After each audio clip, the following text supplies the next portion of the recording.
Thanks for watching ya teman-teman. Jangan lupa like, comment, and subscribe-nya ya.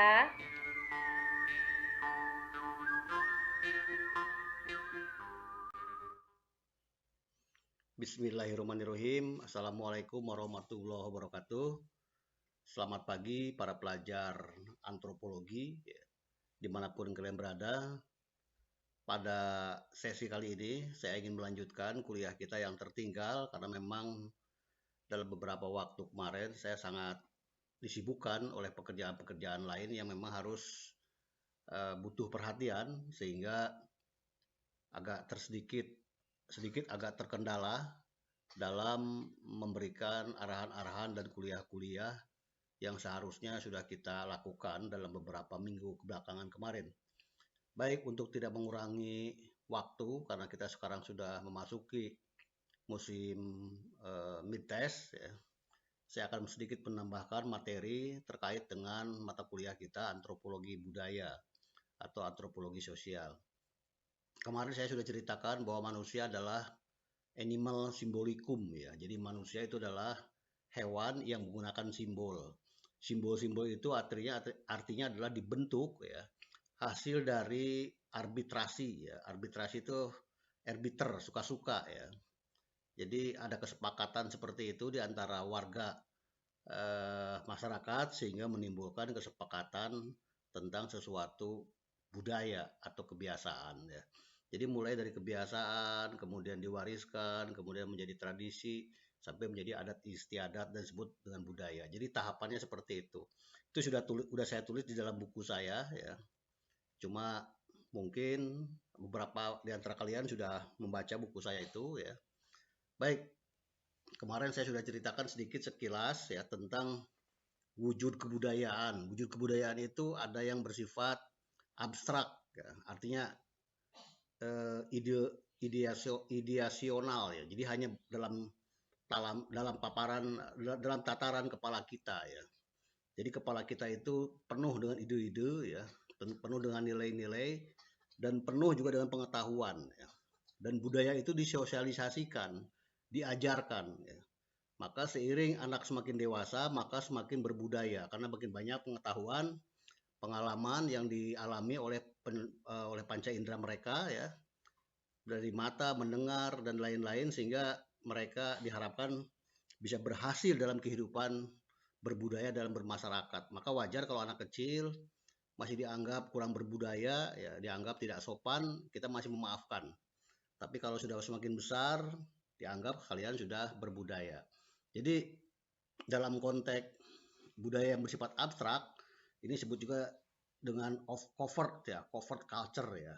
Jadi covert itu jilid atau tutup, ya, tertutup. Jadi budaya yang tertutup yang tidak kelihatan sifatnya abstrak, ya.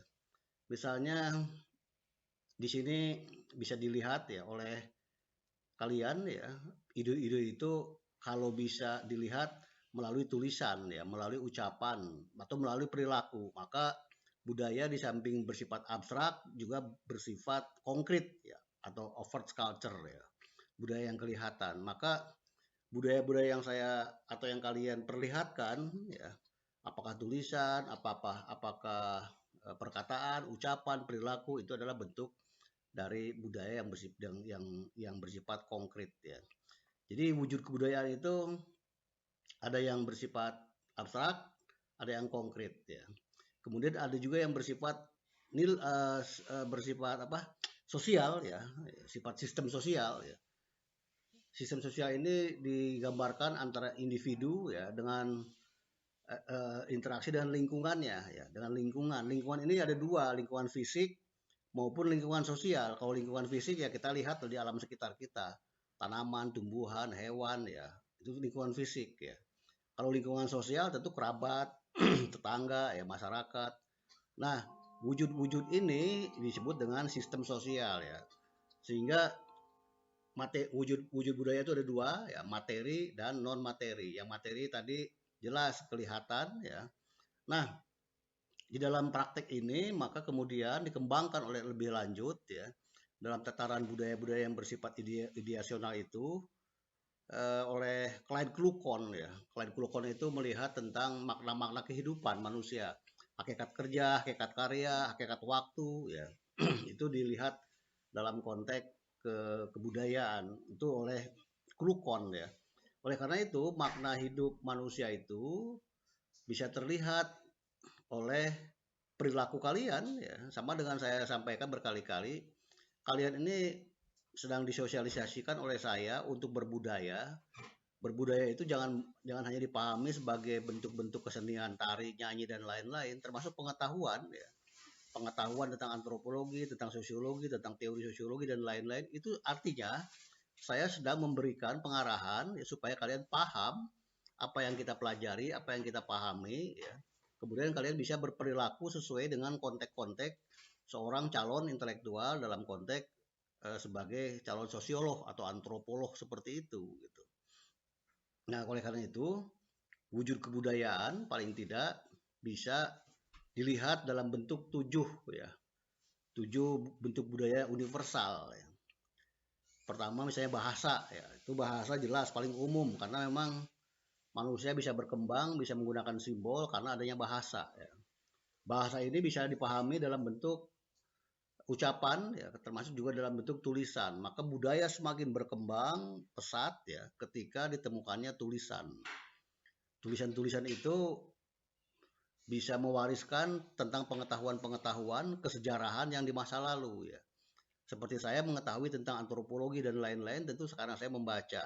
Membaca dari mana? Tentu membaca dari buku-buku, dari belajar dan lain-lain. Membaca itu juga termasuk mendengarkan ya. Mendengarkan itu termasuk membaca karena masuk ke telinga ya, kemudian masuk ke otak dan direkam, masuk ke mata kemudian direkam. Jadi membaca itu jangan hanya membaca diterleh ya buku, tidak seperti itu.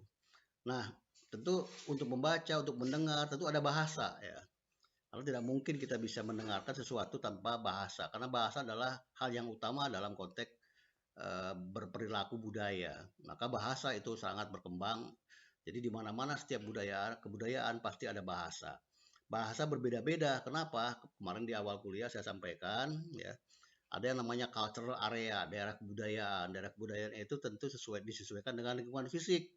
Ya, lingkungan fisiknya tentu berbeda-beda fisik fisik di sekitar kita ya, alam-alam kita itu. Nah, sehingga disitulah menimbulkan yang namanya bahasa pertama sekali muncul gitu. Bahasa itu bagaimana? Semakin jauh dari cultural area, itu semakin bervariasi, sifatnya divergen dalam budaya itu, dalam bahasa itu ya.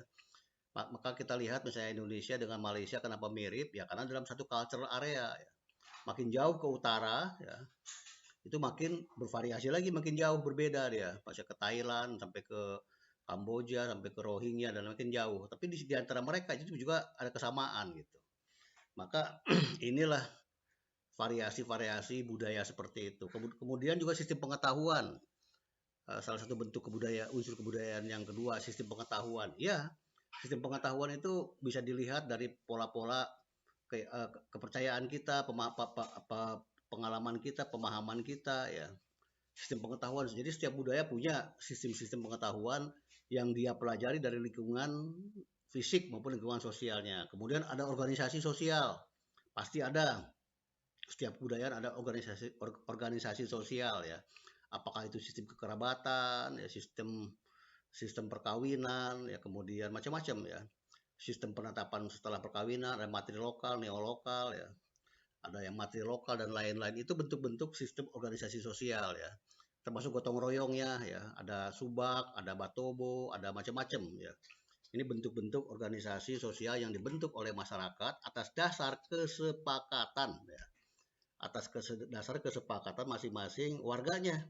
Kemudian juga ada teknologi pasti ya. Teknologi itu berkembang sesuai dengan pengetahuan sistem sosial plus lingkungan gitu. Lingkungan fisik terutama ya. Lingkungan fisik kita lihat di orang yang di pantai itu berbeda dengan orang yang di gunung misalnya. Orang yang di daerah sini tentu berbeda di sana sesuai dengan alamnya.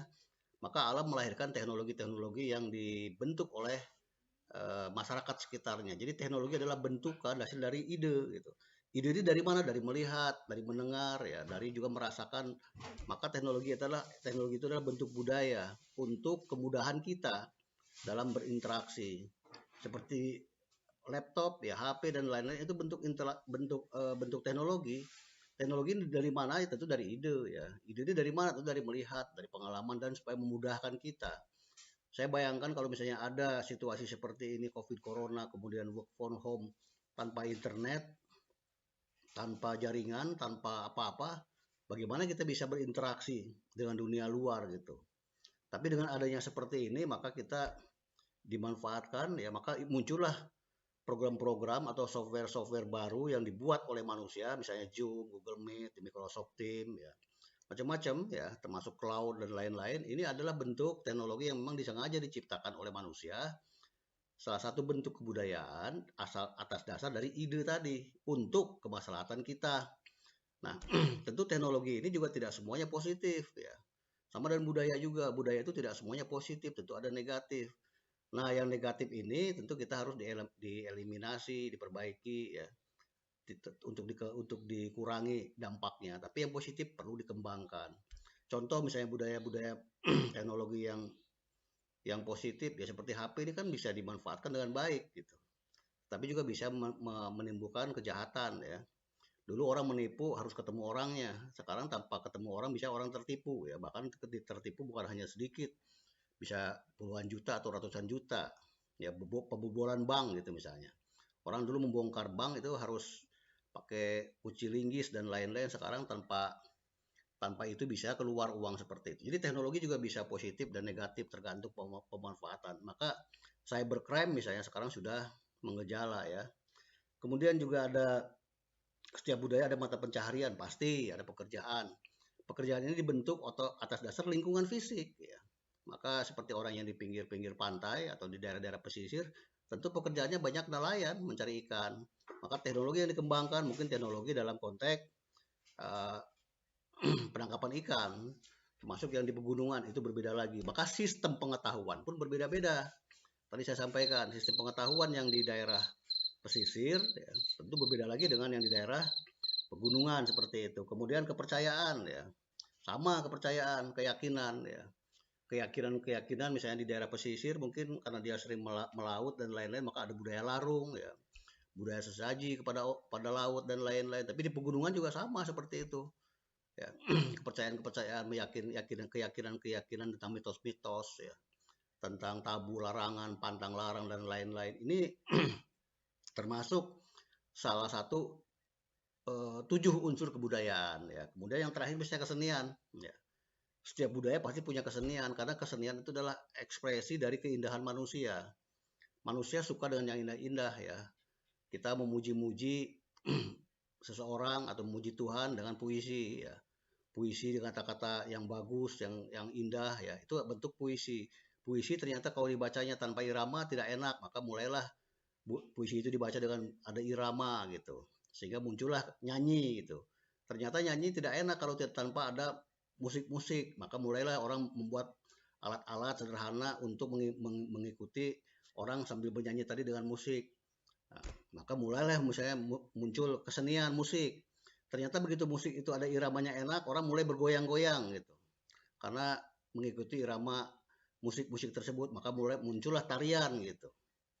Jadi beriringan antara seni, kemudian nyanyi, ya musik, tarian, ya seperti itu. Yang pertama mungkin memuja pada alam, memuja pada Tuhan, ya akhirnya pada memuja pada kekasih dan lain-lain. Jadi seperti itu kesenian, ya. Ini konteks tentang kebudayaan. Nanti bagaimana budaya itu.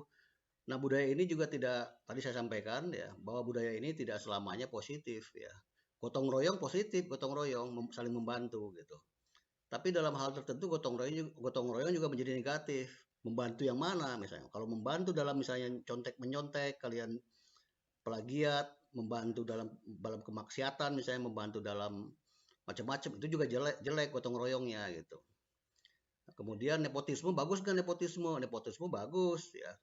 Saling saling membantu saudara ya, membantu family. Tapi dalam konteks nepotisme untuk pekerjaan, untuk jabatan tertentu itu juga jadi jelek nepotisme misalnya. Jadi tergantung lagi kita bagaimana menempatkan tentang sesuatu budaya itu ya. Maka di Indonesia seringkali orang bilang korupsi itu sudah menjadi budaya katanya. Apa benar korupsi itu sudah menjadi budaya? Dalam konteks tertentu orang ada membantah, ah nggak mungkin lah budaya itu kan budaya jelek loh. Tapi budaya itu kalau sudah dianggap sesuatu yang biasa, saling tolong menolong, kemudian orang korupsi itu dianggap yang hal-hal yang lumrah, itu lambat laun menjadi kebiasaan sehingga tanpa tanpa ada malu-malu mereka melakukan kecurangan. Ini perlu disikapi oleh kita secara arif ya. Jadi itu dulu pertemuan kita, ini sudah 15 menit ya. Nanti kita lanjutkan lagi pada pertemuan berikutnya. Terima kasih ya, catat dulu kuliah ini sederhana, singkat. Nanti untuk mata kuliah lain saya akan isi kembali ya dengan pola seperti ini karena kemarin hampir sebulan saya off ya karena banyak kegiatan. Terima kasih. Assalamualaikum warahmatullahi wabarakatuh.